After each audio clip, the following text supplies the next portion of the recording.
So a while back I talked to y'all about some dandelion oil, and I never actually posted the video that I made, so I told you I'd do that. So here I'm out here in the field gathering dandelions. So let's talk about this here real fast. First thing you need is your jar. Yes, this is a reused jar. This is what I'll make the oil in, only because I don't need it for canning because it's got an irregularly small lid, band, whatever thing here. So anyhow, I'm going to get the dandelions. Like right here you see one. This one's good and open. It's clean in here because this is actually inside my garden spot. You literally just pop the head off. You don't need all that green. You want the actual dandelion. But don't get the ones that ain't open yet. So leave these ones and clearly leave that one because it's not nowhere near. But then come over here. You want them to be open and you want them to be dry if you can get them dry in the middle of the day.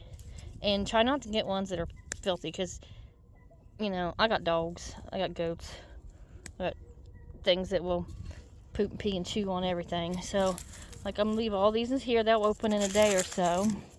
Leave these in, so don't take these in. You want them open.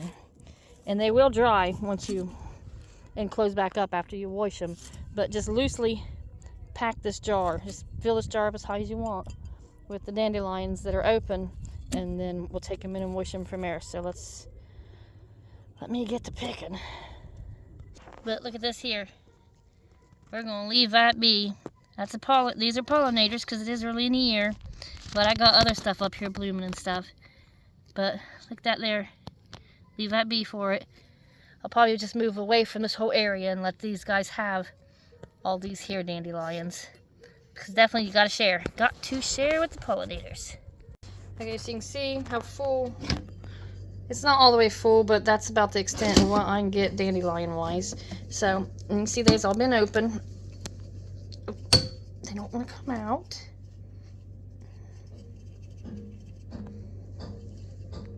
Oh, okay, and I got them in this here strainer. And I'm just going to spray them off. Just get them good and sprayed off. Get rid of any of the bugs. Because like I said, I picked clean ones, open and dry. So, just get them good and sprayed. Like I said, I didn't pick them all because the pollinators and all that, they're good stuff. But, so just give them a good spray off here and then I'll lay them out on a towel to dry. You can leave them soaked in the water if you want, but you don't need to. Like this here, don't take out their stem off. You don't need that. You know, kind of clean it up. Especially if you got the kids helping you. Definitely get some funky pieces, but anyhow, there you have it. That's just really washing them, and they will close up and be all wilty, and that's fine. It's perfectly fine as long as they were open and dry when we started. So, yep. Get them on a towel next.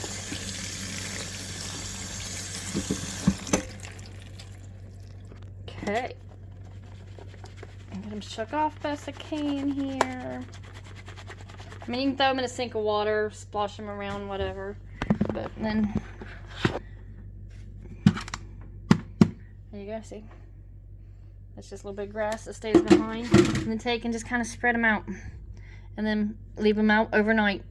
Leave them do their thing overnight. Put some space in between them here. They'll be wilted up, close back up in the morning. That's fine. They won't be fully dry because, well, they're flower, they're wet. But they'll be much, much drier come tomorrow morning. They'll have a good 16, 18 hours at least to dry before I do anything with them tomorrow. Because it's still way early. Well, it's 4 something in the afternoon. Anyhow, here we go. Just leave them out to dry. And then that's it. I don't touch them again until I gotta put them in the jar with some good oil. So that's washing the dandelions to get ready to make the oil. So here's the dandelions after I left them set out after I washed them. They're not open like I said they'd be, or they wouldn't be. They are drier, but they're not completely dry. Anyhow, just take them and stick them right back into the jar you gathered, or a smaller one if you want. And we'll get these all sorted and put in here. And then we'll put the oil in. So I'm just going to clean them up a little bit. You see I got little lady beetle bug things on them I gotta get off. But let's get this done. Okay, so that jar that was 3/4 the way full yesterday is now only halfway full based on how they dried up, moished up and stuff. So yeah, so I say pack them in there loose and get it go, but now we're just gonna add some oil to it here. Okay, so anyhow, you need like a carrier oil for it, so avocado oil, whatever, but I'm just using this classic olive oil, and then just pour it in, and you want it to be well above so that you got enough oil there. But again, think about how much you had. So see, I got some flotation in the bottom, and then you just put your lid on it and you shake it. Then you put it in a sunny location. Okay, so anyhow, mark it with the date. You got 2 weeks. You don't want to leave it longer than that because it can get moldy and then you can't use it. So 2 weeks for this would be April 8th. So then we'll strain it then. But this is it. You just put it in here, mark it, give it a good shaking. There you go. Mix it all in there like so.